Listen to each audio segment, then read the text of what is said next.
네, 필이 달라 필 로스팅하우스 강경필 대표와 함께하고 있습니다. 어서 오십시오. 네, 안녕하세요. 강경필입니다. 네, 반갑습니다. 네, 반갑습니다.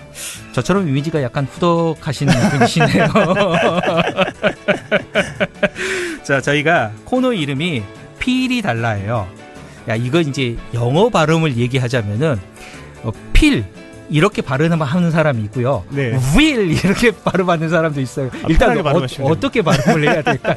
왜냐하면 제가 이게 필이 달라 코너 할 때 느낌을 뜻하는 feel이라는 의미도 있고 그 뭐를 좋아하다 이런 뜻으로 phil 필 뭐 필하모니 필로소피 할 때 필이라는 뜻도 있거든요. 그래서 제가 어쩌다 보니까 애호하는 게 되게 많은 것 같아요. 음악도 좋아하고 뭐 커피도 좋아하고 그러다 보니까 이번에도 그 필을 중의적으로 좀 썼고요. 제 이름도 끝에 필이 들어갑니다. 그래서 복합적으로 삼중의 의미로 필을 썼으니까요. 야하. 발음은 편하게 해주시면 좋을 것 같습니다. 예, 어려운 얘기를 하니까 점점 더 멀어지는 것 같은 이 느낌적인 느낌. 필 같은 필은 뭐지요? 너무 다르지 않은 필로 한번 해보겠습니다. 자, 우리 애청자 여러분들도 이 코너 잘 들어보시고 하고 싶은 이야기가 있으시면 문자로 남겨주시면 되겠습니다. 사실 월요일 이 시간이 네네네. 시작이잖아요. 네네. 그런데 지쳐요. 네. 왜 그런지는 모르겠는데 네네. 피곤해요. 그래서 한 주의 시작을 차분한 음악과 함께 마무리를 좀 해도 좋을 것 같다. 네네. 뭐 이렇게 생각해서 저희가 이 코너를 월요일에 배치를 했어요. 우리 애청자 여러분들에게 이 시간을 어떻게 이제 만들어 가겠다. 뭐 각오 한마디 해주신다면? 참 부담스럽기는 한데 늘 듣는 음악 말고 조금 낯설지만 좋은 곡들. 낯설지만 좋은 곡들. 조금 설명을 해드리면 더 좋은 곡들. 이런 것들을 좀 선곡을 해가지고 그 뒷면의 이야기들을 함께 좀 해보려고 해요. 사실은 저는 제일 걱정인 게 저희가 팝 세대는 아니에요. 네네네. 정확히 가요가 정말 황금 시대를 걸었던 네네. 그 시기다 보니까 가요를 더 많이 들었거든요. 네네. 제 전에 선배들은 팝을 정말 많이 들었다고 네네네. 그러더라고요. 그래서 뭐 팝이 좀 어려운 건 사실이에요. 저는. 네네네. 네. 꼭 팝으로 한정하려고 하는 건 아니고요. 팝, 가요 이런 곡들 중에서도 조금 숨겨진 것들, 그 이야기와 함께 전달하면 더 잘 전달될 수 있는 것들을 잘 발굴해가지고 소개해드려보는 시간으로 만들어보고 싶습니다. 좋아요. 오늘 첫 시간입니다. 그러면은. 어떤 곡을 먼저 좀 선곡을 해주셨는지 궁금해요. 네. 오늘은 음반 전체를 좀 소개하고 싶어가지고요. 이제 그 작가님한테도 음반 자켓 사진도 보여드리고 그랬는데요. 네네. All we get is life. 발음 좋습니다. 우리가 얻은 것은 삶뿐이다. 뭐 이렇게 굉장히 도전적인 뭐라고 해야 될까? 앨범 제목인데요. 아주 거창한 음반입니다. 텔렘이라는 음악단체의 음반이에요. 기본적으로 아주 고음악 단체이고요. 이제 바로크 이전 시대의 음악, 즉 르네상스 음악을 하는 단체입니다. 바로크 르네상스 얘기하는 건 저는 미술 얘기하는 줄 알았습니다.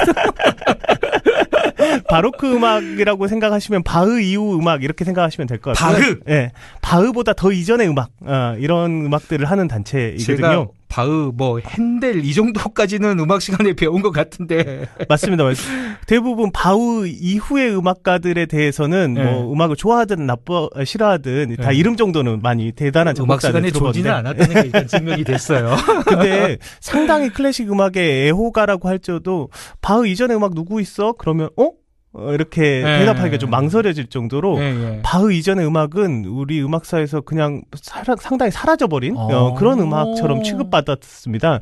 지금 많이 이제 복원하려고 하는 시도들이 있지만 그런 의미에서 텔렘은 아주 매니아가 소수만 있는 그런 음악을 하는 단체인데 이번 음반 All We Get Is Life라고 하는 음반에는 르네상스 음악가 존 다울랜드 그리고 현대 음악가 존 케이지 그리고 팝스타의 스팅의 음악이 한꺼번에 이렇게 콜라보되어 있습니다. 네, 사실 근데 뭐 르네상스라는 단어도 나오고 뭐 음악 얘기를 하니까 좀 클래식이잖아요. 어찌됐든 간에. 그래서 좀 접근하기가 어려운 건 사실인 것 같습니다. 네, 조금 더 설명드리면 이제 클래식 음악에서도 얼리 뮤직이라고 이렇게 표현하는 장르가 얼리 뮤직. 그것이 이제 그 바로 그 이전의 음악. 르네상스 음악 이렇게 표현되는 음악들이고요.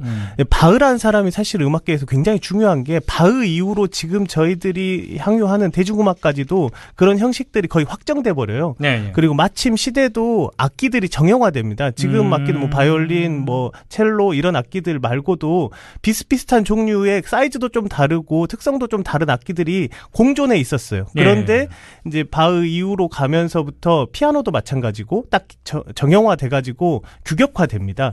그러면서 지금 시대의 그런 음악들이 이렇게 완벽하게 정립이 됐다고 할 수 있거든요.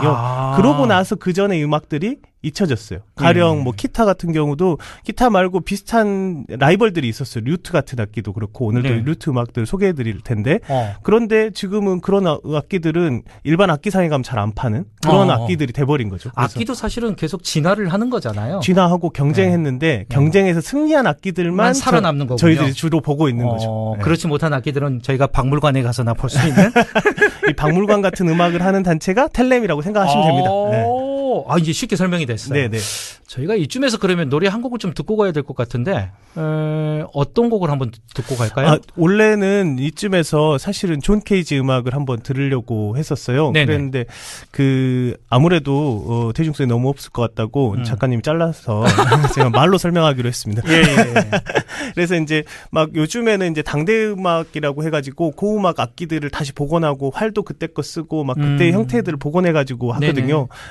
그때 음악을 어떻게 했을까 막 고민도 하고 자료들도 많이 찾고 막 이렇게 해서 하는데 이제 요 고음악 단체가 문제는 존 케이지라고 하는 현대음악의 아버지라고도 불리는 사람인데요. 요 사람의 음악을 이번에 같이 했어요. 존 케이지에 대해서는 생각보다 들어보신 분들은 많이 있을 것 같아요. 4분 33초라는 음악으로 되게 유명한데 4분 33초? 네. 4분 33초 뭐 음악이라기보다 퍼포먼스에 가까운데요. 4분 33초 동안 연주를 하지 않고 그대로 있었어요. 1952년도에 있었던 일인데요. 퍼포먼스인가요? 퍼포먼스죠. 퍼포먼스는 퍼포먼스죠. 그런데 지금도 연주됩니다. 최근에도 KBS 교향악단이 4분 33초를 연주했어요. 그동안 연주를 안 했죠. 그 시간 동안. 연주를 안 했는데 그게 곡인 거예요. 그래서 아무나 할 수 있습니다. 이보세요. 그런 작곡은 저도 하겠어요. 그것도 취지에 부합한다고 할 수 있는데요. 저 내일 3분 44초짜리 노래 하나 만들겠습니다. 네네. 뭐 그런 아이디어 차원은 할 수 있지만 이 무수한 논란이 되는 일을 실행하는 건 참 부담스러운 일이죠. 그렇죠. 사람들을 불러 모아놓고 만약에 저희가 4분 30초를 여기서 연주한다고 침묵을 한다면 어떤 일이 벌어질지. 야, 이 곡은 들을 수가 없겠네요. 방송사고잖아요. 방송사고일 수도 있고 저작권료를 또 지불해야 될지 말아야 될지 이런 것도 참 고민이거든요. 근데 어쨌든 지금도 연주되고 지난번에 KBS 교향악단이 4분 33초를 했을 때는 일부러 객석에 있었던 사람들이 의도를 다 파악하고 막 일부러 떠들기도 하고 이미 알고 있었던 거니까 중간에 막 노래도 부르고 그걸 연주하기로 했으니까 저희가 만약에 그 곡을 튼다 그러면은 저희 바로 이제 PD 작가 저 포함해서 내일 양복 입고 국장님 방 1층으로 내려가야 됩니다. 그러니까 논리를 잘 세우셔야 됩니다. 틀기 전에. 이런 곡이다? 네. 그리고 첫 번째 퍼포먼스 할 때는 악장도 있었어요. 1, 2, 3악장으로 돼 있었는데 1악장 탓셋, 2악장 탓셋, 3악장 탓셋. 쉼이란 뜻이거든요. 네네. 1악장 쉬고 2악장 쉬고 3악장 쉬고 이렇게 써져 있어요. 심지어 통영에 가면 탓셋이란 펜션도 있습니다. 그 음악가가 운영하는 펜션인데 쉬어가라 결론은 그 얘기네요. 아무 생각도 하지 말고 또 그러면서 그렇게 되면 또 들리는 다른 소음들 있잖아요. 네네. 그런 소음들이 어떤 음악적인 요소를 이룰 수 있다 뭐 이런 아이디어들을 가지고 있었던 건데요. 그래서 이제 이 퍼포먼스 아티스트라고만 알려져 있었던 존 케이지의 음악을 진지한 작곡자로 안 받아들이는 경향도 있는데 굉장히 진지한 작곡자로 받아들여가지고 텔렘이란 단체는 음악을 연주했습니다. 4분 33초 말고 다른 곡들을 연주했었던 거고요. 네네. 뭐 백남준 생하고 존 케이지하고도 인연이 굉장히 깊어요. 두 분이요? 네네네. 백남준이 자기 스승이라고 인정했었던 사람입니다. 존 케이지 음악을 듣고 정원에 모래를 던지듯 청중의 머리에 음을 던졌다. 뭐 이런 표현도 썼고요. 유독 존 케이지만 너절한 것들을 뱉어낼 용기와 신념이 있었던 것이다. 이런 헌사를 한 적이 있습니다. 이야, 너절한 것들을 뱉어낼 용기와 신념이 있었던 것이다. 네네. 야, 이게 쉬운 말이지만은 어렵고 또 이걸 뭔가 좀 행동으로 옮기는 게 쉽지는 않았을 것 같다 이런 생각도 드네요. 네네. 그리고 이제 뭐 워낙에 존 케이지에 대한 여러 가지 이 백남준 선생하고 일화들이 있는데요. 자신이 존 케이지 워크숍에 참여해가지고 존 케이지의 공연을 보기 전까지의 자신의 삶은 빛이다 이런 얘기를 했어요. 빛이 비포 케이지. 뭔가 그 이전이다. 네. 네. 탄생을 안 했다 이런 의미로 비포 케이지다. 존 케이지를 보면서 이거 완전 극찬인데요. 엄청난 극찬이죠. 백남준 선생이 사실은 굉장히 도전적이고 호전적인 인물이었는데 존 케이지에 대해서는 어마어마하게. 그리고 사실은 존 케이지를 만나기 전에도 백남준 선생은 사실 음악가로서의 정체성을 가지고 있었어요. 네네. 그래서 6.25 때 홍콩으로 갔다가 일본으로 가가지고 나중에 이제 도쿄대학에서 논문을 쓰는데 마지막에 썼던 논문이 쉔베르크 음악에 대한 거였거든요. 근데 독일에 이제 다시 갔을 때 쉔베르크의 직계제자가 존 케이지였어요. 물론 아주 짧게 배우긴 했지만 그러니까 이제 존 케이지에 대한 어떤 친화성을 굉장히 많이 가지고 있었는데 막상 그 공연을 보고 나서는 더 쇼킹했고 이제 나도 저런 퍼포먼스 아트를 할 수 있겠구나 그런 생각을 했었던 것 같아요. 퍼포먼스 하시는 분들을 보면은 이게 음악적으로도 그렇고 미술적으로도 그렇고 그러니까 예능이라는 것은 다 비슷비슷하게 연결고리가 다 있는 것 같아요. 그런데 어느 쪽으로 더 재능이 있느냐에 따라서 그 사람의 재능이 더 폭발을 하느냐 안 하느냐 뭐 그런 차이는 있는 것 같습니다. 또 그것도 있지만 아무튼 용기를 붙돋아 주는 누군가가 있어야 감히 실행할 수 있는데 존 케이지 이전에는 그런 게 응축돼 있었던 백남준 선생이 존 케이지를 보고 나도 마음대로 해도 되구나. 그 뒤로 되게 백남준 선생의 유명한 퍼포먼스들 중에는 피아노를 때려 부시는 게 되게 많아요. 네, 저 본 것 같아요. 피아노로 대패질도 하거든요. 뭐 바이올린을 떨어뜨리는 퍼포먼스 뭐 이런 것도 많은데 사실은 뭐 존 케이지가 그렇게 했다는 게 아니라 존 케이지의 영향으로부터 더 과격하게 이렇게 가버린 게 백남준의 케이스라고 보시면 될 것 같습니다. 어쨌든 존 케이지도 일반적인 어떤 음악 이런 범주를 이게 탈피해서 가는데요. 네네. 사실은 존 케이지의 음악을 들어보면 그렇게 과격하지 않아요. 그리고 존 케이지 악보들을 보면 음표로 되어 있는 경우도 있지만 음표가 아닌 경우들이 되게 많거든요. 참 음표가 아닌 경우들도 있다 그러면은 이걸 어떻게 연주를 하고 또 이걸 어떻게 받아들여야 될지 참 뭐 고민이 후사의 음악가들은 좀 고민을 많이 할 것 같긴 해요. 그러면 고민이 많이 되지만 그래도 끊임없이 시도들은 하는 것 같아요. 어떤 것도 있냐면 에릭 사티라고 하는 작곡가, 그 사람도 참 흥미로운 인물인데, 자기 음악을 가구처럼 취급해달라 이런 얘기를 했어요. 집중해서 듣지 말고. 가구를 우리가 꼭 집중해서 안 보고 지나가잖아요. 놓여져 있는. 자기 음악을 그냥 놓여져 있는 것처럼 취급해라 뭐 이런 얘기도 하고 그랬었는데, 에릭 사티의 격언 같은 거를 몇 번 타자기로 치고 그 타자기에 마이크를 대라 뭐 이런 지시도 있고요. 탈을 쓰고 동선을 왔다 갔다 해라 이런 지시도 하기도 하고요. 뭐 이런 일들이 그 악보에 있습니다. 저도 이제 연극을 하는 배우기 때문에 가끔은 이제 그런 고민들을 해요. 어디까지가 예술이고 그 예술의 어떤 경계선이 과연 어디까지인가 좀 고민은 되더라고요. 근데 이제 제가 다시 돌아오면 텔렘이라고 하는 이 단체가 왜 존 케이지 음악하고 르네상스 음악과 존 다울랜드 음악을 함께 담았을까? 존 다울랜드 음악은 그냥 자기 감정을 솔직하게 이렇게 분출하는, 서정적으로 표현하는 그런 음악들이거든요. 그런데 아마도 존 케이지가 했던 괴상한 행동들이 사실은 돌아가서 자기의 감정을 더 솔직하게 드러내는 방편일 거라고 생각했던 것 같고 그래서 400살 차이 정도가 나지만 둘의 친밀성을 발견했다고 생각했던 것 같아요. 그래서 존 다울랜드의 음악하고 존 케이지의 음악을 같이 병치시킨 것 같습니다. 야, 좀 퍼포먼스적인 요소도 있었습니까? 이 유튜브에 보시면 퍼포먼스적인 요소도 같이 보여주고 있습니다. 그래서 탈 같은 것도 쓰기도 하고 타자기도 등장하고 그렇습니다. 오늘 필이 달라 애청자 여러분과 함께 하고 있는데요. 사실은 저도 약간 좀 어려운 얘기예요. 저는 이제 팝 세대가 아니기 때문에 이 시간을 통해서 또 이제 팝에 관련된 이야기도 한번 좀 전해 듣고 독특한 어떤 음악의 세계로 저희가 한번 빠져보는 뭐 그런 시간도 좀 필요한 것 같습니다. 그래서 존 다울랜드라는 사람을 뭐 길게 소개드리기는 어렵지만 1500년대 살았던 인물이고 루트 작곡자였어요.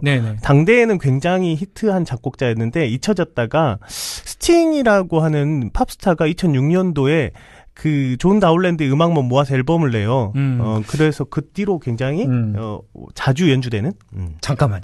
저희가 오늘 할 얘기는 너무 많은 것 같은데 시간상 오늘 이제 한 곡 정도만 듣고 네네. 이 시간을 좀 마무리해야 될 것 같아요. 네. 어떤 곡을 저희가 한번 들어볼까요? 네. 존 다울랜드 음악을 들어봤으면 좋겠고요. 네네. Flow My Tears라는 곡이고 텔렘이라는 연주단체가 했는데요. 텔렘은 류트하고 보컬하고 이렇게 함께 했고 중간 신디사이저도 등장합니다. 네, 그 곡 소개해 주시죠. 예, Flow My Tears, 존 다울랜드 작곡, 텔렘 연주입니다. 예, 이 곡 전해드리면서 우리 필 로스팅하우스 강경필 대표와 함께는 다음 주 월요일에 함께하도록 하겠습니다. 오늘 말씀 고맙습니다. 네, 감사합니다.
Happy